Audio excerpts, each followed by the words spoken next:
রহমত নিয়ামত দিয়ে থাকেন, তবে এই মাসটা হচ্ছে অত্যন্ত গুরুত্বপূর্ণ মর্যাদাপূর্ণ মাস। এই মাসের মধ্যে যখন কোনো একটা ভালো কাজ করা হয়, ভালো কথা বলা হয়, ভালো আমল করা হয়, দান করা হয়, সদকা করা হয়, নামাজ পড়া হয়, রোজা রাখা হয়, সবগুলো হচ্ছে 70 গুণ সওয়াব বাড়িয়ে দেওয়া হয়।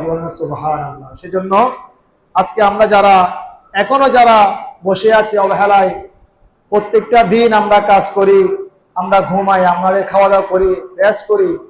জুমার দিনটা হচ্ছে হাদিসে পাকের মধ্যে হচ্ছে ঈদের দিন।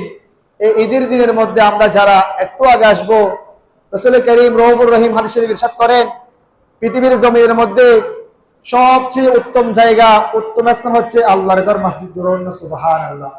এই ঘরের মধ্যে যে প্রথম আসবে, যে ব্যক্তির টাকা নাই, পয়সা নাই, সামর্থ্য নাই, একটা উট কোরবানি দিলে যে সওয়াব হয়, উট জবাই করলে, কোরবানি দিলে যতটুকু সওয়াব হয়, মসজিদে যে আগে আসবে তার জন্য ওই পরিমাণ সওয়াব লিখে দেওয়া হয়। সুবহানাল্লাহ। এরপরে আল্লাহ রাসূল বলেন, ও আমার সাহাবারা, তোমরা শোনো, যে ব্যক্তি দ্বিতীয় আসবে তার জন্য একটা গরু কোরবানি যে সওয়াব, সেই পরিমাণ সওয়াব দেওয়া হয়। সুবহানাল্লাহ।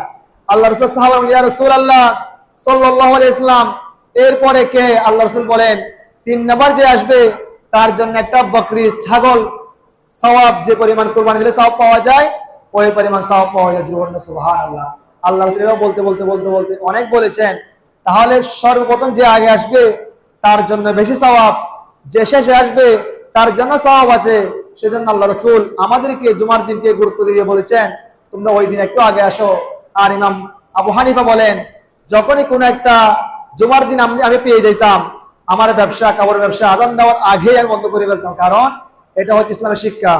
আজকে আমি যে কথাটা বলতে চেয়েছি সেটা হচ্ছে, আল্লাহ রাব্বুল আলামিন আমাদেরকে মূল্যবোধ শিক্ষা দিচ্ছেন। তিনি পবিত্র কালামে পাক বলেন, ইয়া আইয়ুহাল্লাযীনা